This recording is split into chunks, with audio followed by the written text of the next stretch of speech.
فجر کے بعد سورہ یاسین پڑھنے کی فضیلت۔ فجر کی نماز کے بعد سورہ یاسین پڑھنا کیسا ہے؟ کیا یہ سنت عمل ہے؟ عبد المطلب انڈیا سے۔ مسند دارمی کی حدیث ہے کہ نبی صلی اللہ علیہ وسلم نے فرمایا جس نے صبح سورہ یاسین کی تلاوت کی تو اللہ تعالیٰ اس کے اس طرح کے الفاظ ہیں کہ اس کے سارے کام پورے ہو جائیں گے، لیکن یہ حدیث سند کے لحاظ سے بہت زیادہ ضعیف ہے۔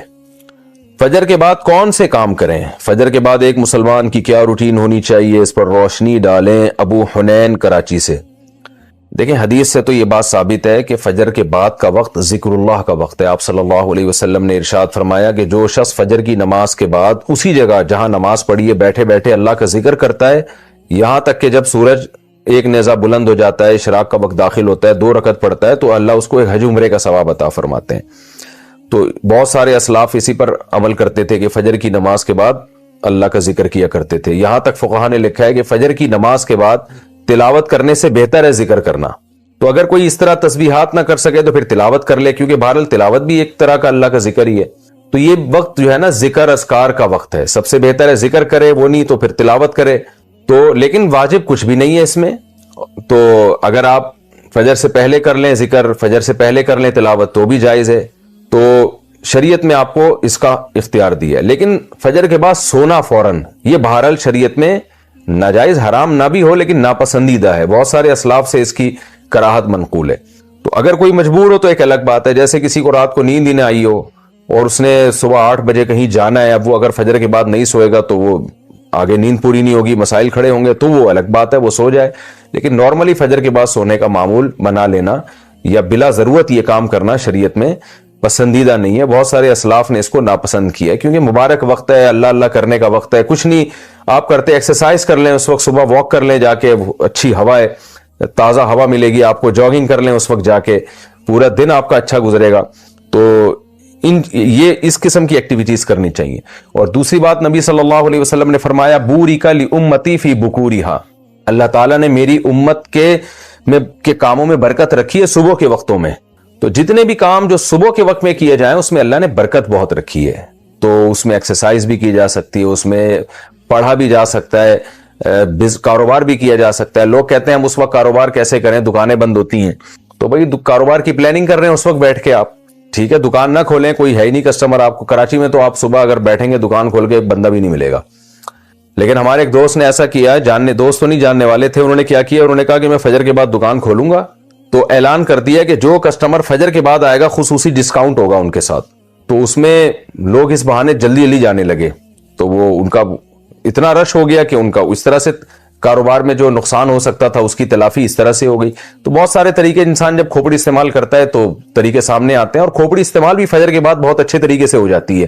بلکہ سردیوں میں تو فجر سے پہلے آپ کو کھوپڑی استعمال کرنا شروع کر دینی چاہیے، کیونکہ سردیوں میں راتیں بہت لمبی ہوتی ہیں۔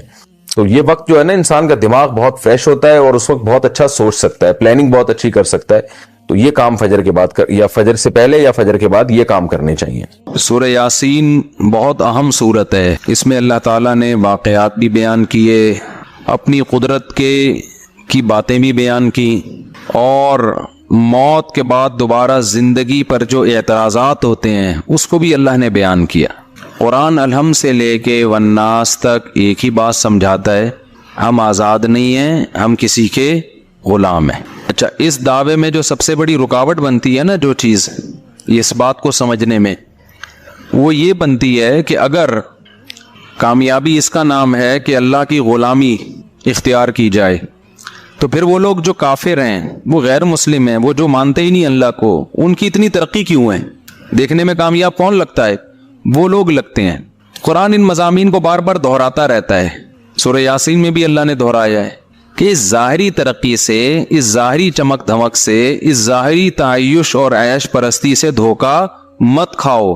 یہ دنیا امتحان گاہ ہے، ایگزامینیشن ہال ہے، ایگزامینیشن ہال میں رزلٹ اناؤنس نہیں ہوتا، رزلٹ کی اناؤنسمنٹ کے لیے اللہ نے آخرت کا دن رکھا ہے، آخرت قائم ہوگی، تو اس کے لیے اللہ نے عقلی دلائل بھی دی۔ عقلی کا مطلب وہ دلائل جو کھوپڑی میں آتے ہیں، اور نقلی دلائل کہتے ہیں جو نقل، یعنی جو واقعات ہیں کہ کیسے کیسے پیغمبروں نے قوموں پہ محنت کی ہے، لیکن ان قوموں نے کیسی نالائقیاں ان کے سامنے کی اور کیسا ان کا برا انجام ہوا.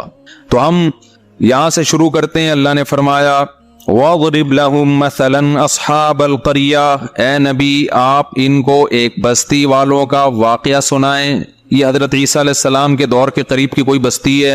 اِذْ جَاءَ الْمُرْسَلُونَ، ان بستی والوں کے پاس پیغمبر آئے. اللہ نے 2 پیغمبروں کو بھیجا، قوم نے انکار کیا. فَعَزَّزْنَا بِثَالِثٍ، دونوں کو اللہ نے طاقت دی تیسرے کے ذریعے بھی. 3 پیغمبر ہو گئے. بنی اسرائیل میں نا ایک وقت میں کئی پیغمبر آئے ہیں، کئی پیغمبر آئے ہیں. فَقَالُوا إِنَّا إِلَيْكُمْ مُرْسَلُونَ، کہنے لگے ہمیں کس کی؟ تمہاری طرف. ان پیغمبر نے ان کو کیا کہا؟ وہ جواب میں کہنے لگے مَا أَنْتُمْ إِلَّا بَشَرٌ مِثْلُنَا، تم تو ہماری طرح کے انسان ہو. میں بار بار کہتا ہوں جتنے بھی اہل اللہ گزرے ہیں، جتنے بھی پیغمبر گزرے ہیں، جو سچی مچی کے اللہ والے تھے نا، سب کو یہی تانے دیے گئے کہ آپ ہماری طرح کے انسان، آپ کھاتے ہیں، آپ نارمل لائف گزارتے ہیں، آپ سوتے ہیں، صبح اٹھتے ہیں اور پراٹھے کھا رہے ہیں، ٹھیک ہے نا، انڈوں پہ مرغی کو بٹھا کیوں رہے ہیں، آپ سوئمنگ کیوں کر رہے ہیں. تو بار بار بزرگی کا یہ تصور کہ وہ عجیب سی مخلوق بن کے انسان گھومنا شروع کر دے، پتہ ہی نہیں چلے یہ مریخ سے آیا ہے یا اسی زمین کی پیداوار ہے. ایسے پیر و مرشد میں نے دیکھے ہیں، اللہ کی پناہ، جس جگہ بیٹھے ہیں کئی سالوں سے وہیں بیٹھے ہوئے ہیں. پولیس آ کے اٹھاتی ہے تھوڑا سا ہل لو، اب ان کے وقار کے خلاف ہے چلنا. ایسے بیٹھے ہوئے ہیں بزرگ بن کے، شاید مر چکے ہوں، انتقال ہو گیا ہو، ویسے بیٹھے ہوئے ہوں. زمین کھانا شروع کر دیتی ہے، چپک گئے اندر، پولیس بھی نہیں اٹھا سکتی ان کو. تو بزرگ کا یہ مطلب ہرگز نہیں ہے. بزرگ کسے کہتے ہیں؟ الا ان اولیاء اللہ لا خوف علیہم ولا هم يحزنون الذین آمنوا وكانوا يتقون. عقیدہ صحیح کر لو اپنا اور کبیرہ گناہوں سے توبہ کر لو، بس بزرگ بن گئے، اور کچھ کرنے کی ضرورت نہیں ہے. باقی سارے جیسے نارمل رہتے ہیں، کاروبار کرتا ہے آدمی، صبح جاتا ہے دفتر سے، گھر آ کے بیوی سے پٹتا نہیں ہے، یعنی گھر آتا ہے تھوڑا بہت بیگم سے اونچ نیچ بھی ہو جاتی ہے، کبھی محلے والوں سے، کبھی کرایہ نہیں دے رہا مالک مکان وہ کرایہ دار، تو کبھی اس سے اونچی آواز سے بات ہو گئی. تو یہ جو نارمل ہوتے ہیں نا، یہی بزرگ ہوتے ہیں. کوئی الگ سے کوئی بزرگ مخلوق، بزرگ کو کبھی کبھی غصہ بھی آتا ہے، جب اس کے ساتھ کوئی بدتمیزی کرے گا تو اس کو چپیٹ بھی دیتا ہے کبھی کبھار وہ بیٹھ کے. ایسا بزرگ نہیں ہوتا کہ اتنے پولائٹ اخلاق کہ ان کے ساتھ جو مرضی کر لو ان کو غصہ نہیں آئے گا. یوٹیوب پہ ویڈیوز آ جاتی ہیں نا، کوئی چیخ رہا ہے، ابے یہ دیکھو اخلاق پہ بیانات کرتے ہیں، ابھی کیا کر رہے ہیں، یہ چیخ رہے ہیں. او بھائی غلط ہو رہا ہے تو چیخے گا نہیں تو کیا کرے گا وہ. ایسا تصور بنا لیا ہے نا کہ بالکل یہ بلٹ پروف قسم کا بزرگ ہے جس پہ کسی کا اثر ہی نہیں ہوتا. بلٹ پروف ہوتی ہے نا گاڑیاں، بم کا اثر نہیں، تو ان پہ کسی کی زبان کا اثر ہی نہیں ہوگا، ان کو کبھی بھی غصہ نہیں آئے گا. ایسا بالکل بھی نہیں ہے. ہمارے جب نبی صلی اللہ علیہ وسلم کو بھی جب بہت زیادہ کوئی غلط بات ہوتی تھی آپ کو غصہ بھی آتا تھا. ہاں بار بار غصہ آنا ہر وقت ایسے جیسے توے پہ بیٹھا ہوا ہے، یہ ٹھیک نہیں ہے. اچھا بھائی، تو انہوں نے کہا آپ تو ہماری طرح کے انسان ہیں. قالوا ربنا يعلم انا الیکم لمرسلون قالوا انا تطیرنا بکم. جب بھی پیغمبروں نے جا کے دعوت دی ہے نا، تو ہوا یہ کہ خوشحال قوموں میں پیغمبر گئے تو اللہ کی طرف سے ان قوموں پہ آزمائشیں آنا شروع ہوئیں، قحط سالی شروع ہو گئی کہ شاید اب یہ توجہ کریں اللہ کی طرف. ان کے مالوں کا نقصان ہونا شروع، تو انہوں نے یہ نقصان بھی پیغمبروں کے کھاتے میں ڈال دیا. معاذ اللہ تمہاری نحوست ہے، معاذ اللہ، تم جب سے آئے ہو تو یہ معاملات ہو رہے. جیسے بہو جب نئی گھر میں آتی ہے اور اتفاق سے مالی اسباب کم ہو جائیں تو ساس کس پہ ڈال دیتی ہے؟ بہو کی نحوست. حالانکہ عین ممکن ہے بہو کے ساتھ ظلم کی نحوست ہو. کیا خیال ہے؟ ظلم ہو رہا ہو، اس کی وجہ سے اللہ نے مال میں برکت ختم. تو کسی کی وجہ سے کوئی نحوست نہیں ہوتی. حدیث میں صاف ہے لا طیرہ، کوئی نحوست نہیں ہے. نحوست صرف بدعمالیوں کی ہوتی ہے، اس کے علاوہ کسی چیز کی نحوست اسلام میں نہیں ہے. کوئی کالی بلی گزر گئی، کوئی کتا آ گیا، کوئی یہ ہو گیا، یہ کوئی نحوست وحوست نہیں ہوتی. نحوستیں ہوتی ہیں تو کس چیز کی؟ بولو نا، بدعملی کی. بہو آنے سے اگر ظلم رزق گیا ہے تو اس کا مطلب اس کے ساتھ کوئی زیادتی ہو رہی ہے بہو کے ساتھ. ساس کے جاتے ہی ایک دم رزق کے دروازے کھل گئے تو ساس پہ نہ ڈالو کہ اس کی وجہ سے نہیں کھل رہے تھے، یہ کہی ہے تو کھل گئے دروازے. نہ نہ نہ بھائی، کوئی نیکی آپ نے کرنا شروع کر دی ہوگی، سمجھتے ہو، تو نہ ساس پہ ڈالو نہ بہو پہ ڈالو. یہ آج کل بہت ہو رہا ہے کہ اس کے آتے ہی یہ ہو گیا. بھائی وہ ویسے ہی ہو گیا تھا، اتفاق سے وہ اسی ٹائم پہ آ گئی. اب مجھے ایک بات بتاؤ، میں کسی کے گھر جاؤں میں ایک جگہ کسی کے زیادہ نہیں پتا، بہت لمبا بات ہو جائے، ہم کسی کے گھر گئے اور اتفاق سے وہاں کسی کو اللہ نہ کرے اللہ نے کہا کرنٹ لگ گیا، بولے یار مفتی صاحب جب آئے تھے تو کرنٹ لگا ہے، اس سے پہلے آج تک ہمارے گھر میں کسی کو کرنٹ نہیں لگا۔ یہ بلی ڈالنی تھی کہ الیکٹرک والوں پر ڈالنی تھی، الیکٹریشین جو گھر میں تارے صحیح جوڑ کے نہیں گیا اس پہ ڈالنی تھی، ماں باپ جنہوں نے بچوں کی کیئر نہیں کی ان پہ ڈالنی تھی، ڈال کس پہ دی؟ یہ مفتی صاحب آئے تھے اسی دن کرنٹ لگا۔ او بھائی یہ اتفاق ہوتے ہیں، اس میں کسی پہ آپ بلی نہیں ڈال سکتے، حرام ہے، گناہ کبیرہ ہے، بدگمانی ہے، جائز نہیں ہے۔ چلو آگے۔ تو وہ کہنے لگے کہ آپ کی بدشگونی ہے، جب سے آپ لوگ آئے ہیں نا یہ کبھی قحط ہو رہا ہے، کبھی مال میں نقصان، حالانکہ اللہ ان کو متوجہ کر رہا ہے کہ ان کی بات مانو، لیکن انہوں نے کس پہ ڈال دیے؟ پیغمبروں پہ، ان کی وجہ سے ایسا ہو رہا ہے۔ تو کہنے لگے، پیغمبر نے فرمایا تمہاری نحوست تمہارے ساتھ ہے، یہ تمہاری بدعمالیوں کی نحوست ہے۔ وجاء من اقصى المدینة رجل یسعى، قوم کو وہ تینوں پیغمبر سمجھا رہے ہیں، قوم کی سمجھ میں نہیں آ رہا۔ ابھی کون سا علاقہ تھا، تاریخ خاموش ہے، بہت سے حضرات نے کہا انطاکیہ یعنی ترکی کا جہاں بھی زلزلہ آیا ہوا ہے اس جگہ کا واقعہ ہے، اور ایک قبر بھی تھی وہاں پہ، میں جب چند سال پہلے گیا تھا تو وہ اس شخص کی قبر بتائی جاتی ہے، من اقصى المدینة رجل یسعى، قرآن کہتا ہے شہر کے کنارے سے ایک شخص دوڑتا ہوا آیا، تو وہ جو دوڑتا ہوا شخص آیا نا اس کی قبر بھی وہاں پر ہے، اب حقیقت ہے یا نہیں ہے لیکن مشہور ہے کہ یہ اسی کی قبر ہے، مگر زلزلے میں وہ سب مٹی ہو گیا، وہ ساری تاریخی چیزیں ختم ہو گئی ہیں، زلزلہ بھی جو انطاکیہ میں آیا۔ تو قرآن کہتا ہے کہ شہر کے کنارے سے ایک شخص دوڑتا ہوا آیا، قال یا قوم اتبعوا المرسلین، کہنے لگا اے میری قوم یہ پیغمبر ہیں ان کو فالو کرو، ان کا انکار مت کرو۔ کیسا جذبہ تھا اس میں، اس کو جب یقین ہو گیا نا یہ پیغمبر ہیں، تو قرآن کہہ رہا ہے وہ چلتا ہوا نہیں آیا بلکہ دوڑتا ہوا۔ جو مبلغ ہے نا اس میں یہ جذبہ ہونا چاہیے کہ میں جلد سے جلد اپنی قوم کو جہنم کے عذاب سے بچا لوں، اس میں تاخیر نہ کروں، اس کا یہ جذبہ تھا۔ جو اسرائیلی روایات ہیں ان میں ہے جس کے بارے میں حدیث میں آتا ہے کہ نہ ان کا انکار کرو نہ اقرار کرو، اور بیان کرنے میں کوئی حرج بھی نہیں ہے، نبی نے خود اجازت دی۔ تو تورات اور انجیل میں بھی ہے نا اس طرح کے واقعات۔ تو حبیب نجار اس کا نام ہے، نجار کہتے ہیں بڑھئی کو، بڑھئی کا کام کیا کرتا تھا، جس کو کیا کہتے ہیں اب آج کل انگلش میں کیا کہتے ہیں، کارپینٹر تھا، نام اس کا حبیب تھا۔ تو وہ دوڑتا ہوا آیا اور کہنے لگا اے میری قوم پیغمبروں کی اتباع کرو، اتبعوا من لا يسألكم اجرا وهم مهتدون۔ دیکھو ان کے اندر دو ایسی چیزیں ہیں جس سے پتہ چلتا ہے کہ یہ واقعی پیغمبر ہیں۔